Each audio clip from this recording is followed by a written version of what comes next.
Poursuite des informations sur Gale Afrique Télévision. Mesdames et messieurs, bonjour et bienvenue. La situation dans la sous-région, la situation dans la province du Nord Kivu. Ici aujourd'hui, on parlera du voyage du président de la République aujourd'hui au niveau de l'Ouganda. Moïse Hangui, un jeune de Goma, un jeune activiste et également un panafricain avec qui nous sommes dans ce studio de Gale Afrique Télévision. Moïse, bonjour et bienvenue. Bonjour David, merci pour l'invitation. Comment vous allez? Je me porte pas mal, je suis toujours là, en très certainement de tenir tête haute en dépit de la situation de guerre. Les relations entre la République démocratique du Congo et d'autres pays dans la sous-région, d'autres pays dans l'EAC, d'autres pays dans la région de Kivu, le pays des Grands Lacs. Monsieur Moïse, aujourd'hui on parle du voyage du président de la République qui a effectué aujourd'hui son voyage au niveau de l'Ouganda. Il va s'entretenir avec son homologue ougandais Yoweri Kaguta Museveni dans l'opération, comme vous le savez, Ushuja, entre les FRDC et l'UPDF dans la province du Nord Kivu et de l'Ituri Serra au cœur de ces échanges. Pour commencer, comment vous trouvez les relations de l'Ouganda entre l'Ouganda et la RDC? C'est quoi votre analyse face à cela? Alors déjà que le président de la République, à l'heure où nous parlons, se retrouve en Ouganda, pour nous, on se pose beaucoup de questions pour savoir exactement qu'est-ce qui lui pousse, qu'est-ce qui lui motive aujourd'hui de se décider de rejoindre Museveni. Encore que nous sommes tous conscients que l'Ouganda entretient de très bonnes relations politiques, diplomatiques et même économiques avec le Rwanda, principal agresseur de la RDC, allié d'État et de Kigali. Donc moi, personnellement, j'ai beaucoup de difficultés pour comprendre certainement la motivation qui aurait poussé le président Tshisekedi à se rendre à Entebbe. En tout cas, beaucoup de questions taraudent mon esprit. L'Ouganda montre sa volonté de vouloir bien aider la République démocratique du Congo dans ce conflit qu'opposent le Rwanda et la République démocratique du Congo. Vous croyez réellement à la position de l'Ouganda dans cette guerre? Absolument pas, parce que nous sommes tous conscients que l'Ouganda, le président Museveni, continue d'entretenir de très bonnes relations telles que je l'ai dit avec Paul Kagame. C'est un allié d'État et c'est un partenaire privilégié de Kigali. Mais est-ce qu'on peut être au même moment en bon terme avec Kigali et donner l'impression qu'on va plutôt jouer très bien avec la RDC? Absolument pas. Personnellement, je réalise par contre que c'est un souci de notre côté de ne pas aussi être cohérent. Au même moment, nous sommes en train de déplorer le fait que l'Ouganda continue de travailler de commun accord avec Kigali. L'ONU elle-même a fait un rapport récent qui démontre l'implication des autorités ougandaises dans la crise qui déchire l'Est de la RDC. Mais le président Tshisekedi prend quand même le courage de se rendre en Ouganda. En tant que citoyen lambda, nous sommes en tout cas en train de ne pas comprendre ce qui se passe de l'autre côté, visiblement. Les experts des Nations Unies, Moïse Hangui, ont approuvé que l'Ouganda est impliqué dans la rébellion du 23 d'une manière directe, mais les autorités congolaises ont du mal à parler, si je peux permettre de parler ainsi. Les autorités congolaises ne les dénoncent pas aussi avec force. Vous de la société civile, qu'en pensez-vous sur ce sujet? Alors, nous avons été en tout cas très clairs quant à ça. J'ai personnellement remarqué par exemple que le ministre de la Communication et des médias a un discours quelque peu réserviste, quelque peu, je vais dire, taillé sur mesure quand il faut parler de l'implication de l'Ouganda dans la crise qui déchire l'Est, tel que je l'ai dit. C'est donc quelque chose qui nous laisse dans une confusion totale. C'est ambigu, en tout cas, la position de Kinshasa par rapport à l'implication de l'Ouganda dans cette crise. Peut-être ce qui justifie même les déplacements du président de l'autre côté. Je dois ici dire personnellement que je considère ces déplacements comme étant, en tout cas, un passe-temps. Un passe-temps d'abord parce que le fils de Museveni lui-même continue de se moquer de nous. Je parle de Kainerugaba, qui est aujourd'hui chef d'état-major général des forces armées de l'Ouganda. Mais au même moment, le président Tshisekedi, lui, juge mieux de se rendre de l'autre côté. Je ne comprends rien. En tout cas, je ne comprends rien. Comment vous insinuez passe-temps alors qu'il s'agit d'une rencontre de deux chefs d'État de deux pays vraiment qui ont l'influence dans la sous-région, M. Maurice? L'ennemi de mon ami, c'est mon ennemi. L'Ouganda, c'est l'ami du Rwanda. Alors que nous disons, du jour au lendemain, matin, midi au soir, que nous sommes agressés par le président Paul Kagame, on peut donc insinuer que l'Ouganda, c'est notre ennemi. Mais lorsque nous nous approchons, nous prenons le courage de nous déplacer jusque dans les pays de quelqu'un que nous considérons comme notre agresseur, à un niveau, il faut considérer ça comme étant une forme d'incohérence. Et moi, je me dis que le président de la République ferait œuvre utile de ne pas y aller. Malheureusement, il est déjà sur place. Aujourd'hui, nous réalisons 3 ans depuis que l'opération Shuja a été entendue dans la province du Nord Kivu et de l'Ituri. La société civile, quel bilan gardez-vous de cette opération? Largement négatif parce que le phénomène ADF continue de parler de lui-même. Le massacre des civils se poursuit à Beni. L'exploitation et le pillage illicite de nos ressources, de nos cacao, c'est toujours au rendez-vous.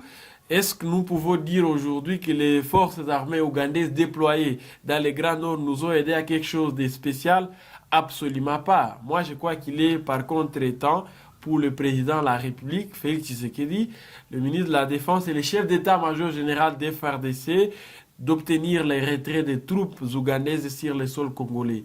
Encore que nous réalisons que c'est une contradiction à un certain niveau lorsque nous acceptons et nous faisons, je vais dire, beaucoup de bruit quand l'ONU publie les rapports qui démontrent l'implication de l'Ouganda, mais au même moment, nous maintenons les troupes ougandaises sur le sol congolais.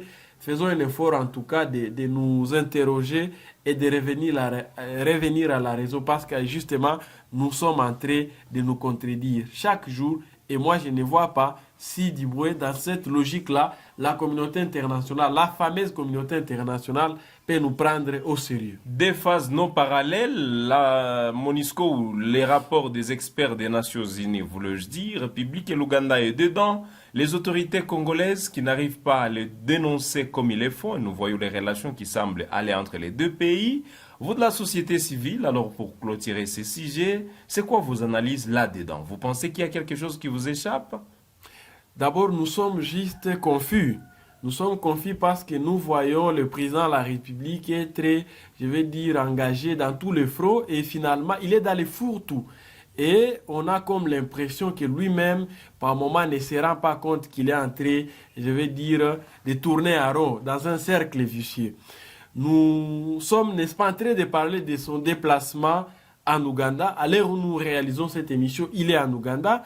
Mais au même moment, nous sommes alertés par des compatriotes dans les Grands Nord qui disent que les terroristes ADF viennent encore de prendre en otage des agglomérations. Ils sont en train, messieurs les journalistes, de mettre à mal la quiétude de la population. Et vous connaissez le mode opératoire de ces éléments. Ça veut dire que d'un côté, nous sommes en train de vouloir quelque chose de son contraire. Et moi, je me dis que finalement, nous ne savons pas qu'est-ce que nous voulons. C'est vraiment ça l'impression que je suis en train d'avoir. Qu'est-ce que nous voulons exactement? Qu'est-ce que nous demandons? Parce que déjà que nous donnons l'impression d'être en bon terme avec l'Ouganda, ne soyez pas surpris que demain, après que le président Tshisekedi quitte l'Ouganda, Museveni va se rendre à Kigali. Après Kigali, c'est Kainerugaba qui viendra à Kinshasa. D'ailleurs, il a été à Kinshasa il n'y a pas 2 mois. Mais finalement, qu'est-ce qui se passe? Je pense que ceux qui nous suivent aussi peuvent faire cet exercice-là pour comprendre à quel niveau nous sommes en train de nous embourber dans une incohérence qui risque de nous coûter, en tout cas dans les jours qui viennent. Et déjà, nous sommes en train de propositions quant à cela, face à ces deux relations entre la RDC et l'Ouganda, qu'est-ce que vous proposez aujourd'hui au gouvernement congolais? Peut-être le président Tshisekedi. Le président Tshisekedi doit comprendre que l'Ouganda, c'est un allié de taille de Kigali. Et du jour au lendemain, le président ne cesse de fustiger et de dénoncer l'agression rwandaise dont nous sommes victimes. Alors que nous sommes tous conscients qu'il n'y a pas Kigali, il n'y a pas Entebbe, il n'y a pas Kampala, il n'y a pas Kagame. C'est en fait les mêmes acteurs qui sont en train d'agir presque dans une même logique. Je pense que nous devons au même moment comprendre que l'Ouganda, c'est un pays hypocrite à notre égard. Museveni a toujours été un dribbleur vis-à-vis du président Tshisekedi. Ce que nous devons faire, par exemple, aujourd'hui, c'est de lui faire comprendre que nous n'avons pas, en tout cas, beaucoup de trucs à faire avec lui. Nous avons plutôt besoin de lui voir s'assumer. S'il est avec Kagame, qu'il assume. S'il est avec nous, qu'il assume très clairement. Mais continuer à donner l'impression que nous sommes en bon terme avec lui, alors que de sa part, c'est le contraire. Je pense que nous sommes en train de perdre notre temps. Nous sommes en train de nous engager dans une démarche que je considère comme un passe-temps. La situation sécuritaire dans la province du Nord Kivu reste débat. Jusqu'aujourd'hui, reste d'actualité partout en République démocratique du Congo. Vous aviez entendu les Nations Unies qui ont condamné l'avancée des rebelles du M23. Vous aviez entendu Luanda qui a condamné l'avancée des rebelles du M23. Les rebelles du M23 menacent d'avancer jusqu'à Pinga où, selon plusieurs sources, les FARDC contrôlent cette grande agglomération, cette grande cité stratégique jusqu'à présent. Vous êtes de la société civile, M. Moïse, on parle ici de l'avancée des rebelles du M23 qui menacent d'avancer jusqu'à Pinga, là où se trouve un aérodrome. Et la société civile, c'est quoi vos mots par rapport à cette situation? Sentiment de déception parce que déjà, les forces, moi je préfère plutôt les appeler les forces armées rwandaises parce que c'est exactement une armée régulière d'un État voisin auquel nous faisons face, qui se retrouve maintenant à Kalembe et dans les fins faux du territoire de Walikale, le 5e territoire pris en otage par ces lieutenants du président Paul Kagame, les sanguinaires Paul Kagame.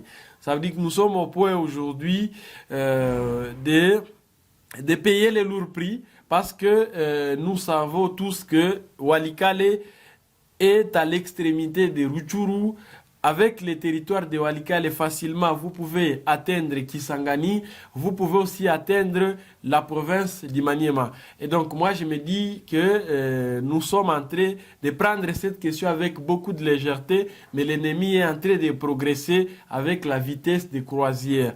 Nous encourageons les VDP, justement, qui sont engagés et qui sont en train certainement de poursuivre ces rebelles, mais nous déplorons le fait que l'armée continue à faire preuve d'une certaine indifférence en respectant ce qu'ils appellent cesser les faits. C'est grave parce que déjà Rutshuru est occupé, je vais dire à 90% par ces militaires rwandais, ces éléments de cette coalition, toute la coalition 23 RDF-AFC, Massissi, exploité, administré par ces lieutenants de Kagame. Vous êtes sans ignorer que Rubaya aujourd'hui n'est plus sous le contrôle de l'armée loyaliste. Maintenant, c'est le tour de Walikale, mais entre-temps, le président de la République se déplace pour l'Ouganda. Quel paradoxe! Donc moi, je me dis que ça ne va pas dans le Walikale, il faut que l'armée se déploie le plus vite que possible avec les VDP pour voir dans quelle mesure du possible on peut barrer la route à l'avancée des rebelles. Vous entendre parler, c'est comme si vous insignez que vous ne voulez plus que l'armée continue à observer les cessez-le-feu qui a été décrété par Luanda. Ben, tout à fait, parce que c'est une mesure qui favorise l'ennemi, qui favorise les cas adverses. Nous réalisons que pendant cette mesure de cessez-le-feu, que les rebelles viennent maintenant d'arriver jusqu'à Walikale. Est-ce qu'il y a quelque chose de spécial que nous pouvons entendre de par toutes les résolutions prises à Luanda? Absolument pas. Encore une fois, Luanda aussi semble être comme, je vais dire... Il y a toujours des poursuites. Comment vous avez déjà des préjugés? Un processus de récréation, un processus qui favorise Kigali et qui ne nous bénéficie à rien. Comment vous avez déjà des préjugés, M. Moïse, pendant que le processus est encore en cours? D'abord parce que le facilitateur lui-même, très récemment, en lieu et place de contraindre Kigali à respecter ses engagements, Lorenzo a dénoncé, comme nous le faisons.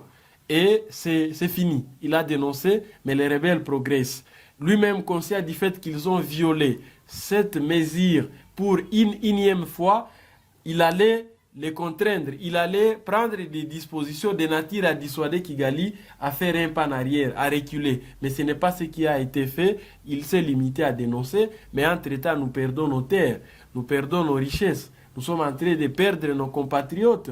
Les déplacés de guerre, n'en parlons pas. Des déplacements massifs de la population à l'heure où nous sommes en train de parler. Donc nous là, nous sommes en train de nous poser beaucoup de questions par rapport presque à toutes les démarches amorcées par Kinshasa. D'abord, sur le plan de la diplomatie, nous ne savons pas sur quel pied la RDC danse.